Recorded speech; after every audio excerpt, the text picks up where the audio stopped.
Olá, bem-vindos a mais um vídeo aqui no canal Ricardo de Paris. Eu sou Ricardo e hoje temos mais uma parte do livro A História Sem Fim de Michael Ende. Hoje vamos começar o capítulo 14, Goab, o Deserto das Cores. Mas primeiro, curta o vídeo e se for a primeira vez aqui, inscreva-se e acione o sininho para receber as notificações. Nós temos vídeo novo todos os dias às 19 horas. Já curtiu? Já se inscreveu? Já assinou o sininho? Então vamos para o capítulo 14. Na ilustração temos esse jovem aqui que lembramos do capítulo anterior que ele é Bastian Balthazar Buchs. E também temos um grande leão. Que leão será esse? Vamos descobrir. Nunca Bastian dormira tanto nem tão profundamente como naquela gigantesca flor de esplendor vermelho. Quando abriu novamente os olhos, viu que por cima de sua cabeça estendia-se ainda como uma abóboda o céu noturno de um negro aveludado. Espreguiçou-se e sentiu, satisfeito, a maravilhosa força de seus membros. Sem perceber, tinha sofrido nova modificação. O desejo de ser forte fora satisfeito. Quando se levantou e foi espreitar a sua volta por cima da orla da flor gigante, verificou que Perelim cessara de crescer. A floresta noturna não se tinha modificado. Bastian não sabia que isto estava relacionado com a satisfação do seu desejo e com o fato de ele ter se esquecido de sua antiga fraqueza e falta de jeito. Agora era forte e belo, mas por qualquer razão isso já não lhe bastava. Parecia-lhe mesmo que tudo tinha sido fácil demais. Ser belo e forte só valia alguma coisa se a própria força tivesse contribuído com tenacidade para se fortalecer, suportando privações, tal como a Treiu. Mas entre essas flores luminosas, onde bastava estender a mão para colher os frutos, não havia oportunidade para se fazer isso.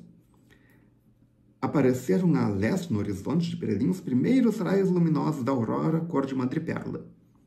Quanto mais claro se tornava o dia, mais empalidecia o brilho fosforescente das plantas noturnas. Ótimo, disse Bastian para si mesmo. Pensei que nunca mais ia ser dia. Sentou-se no fundo da flor e pensou no que faria a seguir. Descer novamente e continuar a passear pela floresta? É claro que o senhor de Perelim podia abrir caminho nessa floresta para onde quisesse. Podia andar por ela durante dias, meses, talvez anos. A selva era muito vasta, e ele poderia se perder nela sempre. Mas apesar de as plantas noturnas serem muito bonitas, Bastian não estava disposto a contemplá-las eternamente. Seria agradável, por exemplo, vaguear durante algum tempo num deserto, no maior deserto de fantasia. Sim, isso seria um fato de que um homem poderia se orgulhar. Você já esteve num deserto? Se já, coloque nos comentários abaixo. Nesse mesmo momento, sentiu que toda a gigantesca planta em que estava empoleirado era sacudida com força. O tronco dobrou e ouviu-se um ruído crepitante e um estrondo semelhante ao de um trovão. Bastian teve de se agarrar bem para não cair da flor, que se inclinava cada vez mais e se encontrava agora na horizontal. Aquilo que podia ver de Perelim nessa posição era assustador. Nesse ínterim, o sol nascera e iluminava um quadro de destruição. Quase nada restava das poderosas plantas noturnas. Tinham se desfeito em pó e areia fina e colorida à luz do sol, muito mais depressa do que tinham crescido. Aqui e ali sobressaíam ainda os restos dos troncos de algumas árvores gigantescas que se desmoronavam como castelos de areia seca. A última planta que restava era aquela em cuja flor Bastian se encontrava, mas quando tentou agarrar as pétalas da flor, essas se fizeram em pó em suas mãos e voaram como uma nuvem de areia. Agora que nada lhe impedia olhar para baixo, viu também a altura vertiginosa em que se encontrava. Se não quisesse correr o risco de se precipitar dessa altura, tinha de tentar descer o mais depressa possível. Com toda a cautela para não movimentar desnecessariamente a planta, agarrou-se à haste de sustentação da flor, agora dobrada como uma vara de pescar. Assim que conseguiu, o resto da flor também se desfez em pó e caiu, formando uma nova nuvem de areia vermelha. Bastian continuou a avançar com todo o cuidado. Muitos não teriam aguentado a visão da terrível altura em que se encontrava e teriam se precipitado no abismo com o pânico. Mas Bastian não sofria de vertigens e tinha nervos de aço. Sabia que um único movimento impensado poderia quebrar a planta. Não podia cometer a menor imprudência. Foi se arrastando lentamente até chegar ao ponto em que o tronco regressava novamente à posição vertical. Abraçou-se a ele e foi descendo centímetro por centímetro. Por vezes caía sobre ele uma nuvem de pó colorido. O tronco já não tinha galhos laterais e nos pontos onde ainda havia um resto de ramo, esse se desfazia em pó assim que Bastian tentava utilizá-lo, como apoio. Mais abaixo, o tronco era mais grosso, tornando-se impossível agarrar-se nele com os braços. Mas Bastian ainda estava muito longe do chão. Parou para pensar em como poderia continuar. Mas um novo abalo sacudiu o tronco gigante e poupou-lhe esse trabalho. O que restava do tronco desfez-se em pó, formando uma montanha cônica, do cimo da qual Bastian rolou até embaixo, no meio de um turbilhão de pó, dando algumas cambalhotas e caindo finalmente no chão no sopé da montanha. Estava enterrado naquele pó colorido, mas libertou-se depressa, sacudiu a areia dos ouvidos e da roupa, e cuspiu uma ou duas vezes com força.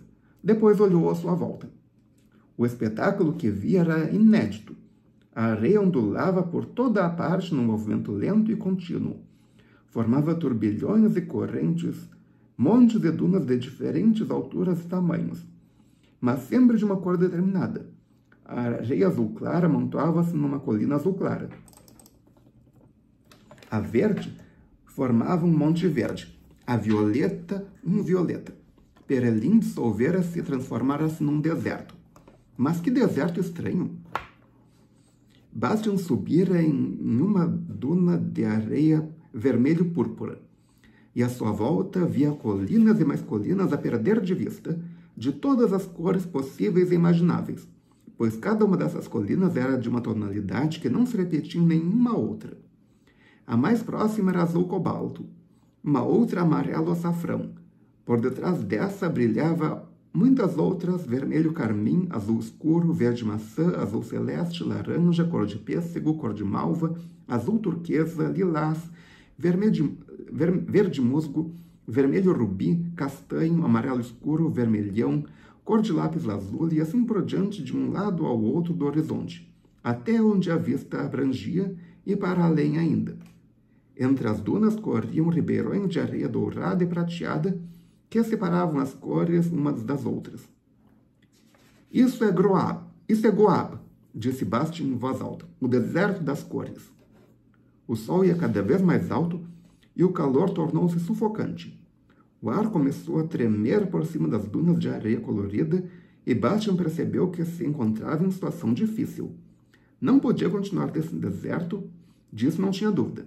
Se não conseguisse sair dali, morreria em pouco tempo. Tocou involuntariamente no sinal da imperatriz criança que trazia ao pescoço, na esperança de que ele o conduzisse na direção certa. Depois pôs-se corajosamente a andar. Escalava as dunas uma por uma, depois descia novamente. Subia, descia, e assim avançou por muitas horas sem ver outra coisa além daquelas colinas de areia. Sua fabulosa força física de nada lhe servia agora, pois um deserto de areia não pode ser vencido pela força. O ar parecia um sopro ardente vindo do inferno, e era quase irrespirável. Tinha a língua colada ao céu da boca e o rosto banhado de suor. O sol era agora um turbilhão de fogo no meio do céu. Estava há muito tempo no mesmo lugar e parecia ter se imobilizado. O dia do deserto durava quase tanto quanto a noite de Perelim. Bastian continuava sempre a avançar. Tinha os olhos ardendo e a língua parecia um pedaço de couro. Mas não desistiu. Tinha o corpo completamente ressequido e o sangue tornou-se tão espesso em suas veias que quase parou de circular. Mas Bastian continuava sempre em frente, devagar, passo a passo, sem se apressar, mas também sem parar. como fazem aqueles que conhecem bem o deserto. Procurava esquecer o tormento da sede que lhe castigava o corpo. Sua vontade tinha adquirido uma dureza férrea e não podia ser vergada pelo cansaço nem pelas privações. E por hoje é só. Se você gostou, clique em curtir, adicione esse vídeo aos favoritos e compartilhe com seus amigos. Volte amanhã para a continuação do capítulo. O que vai ter amanhã? Volte e descubra. Obrigado pela presença, obrigado pela audiência. Até amanhã, continuação do capítulo.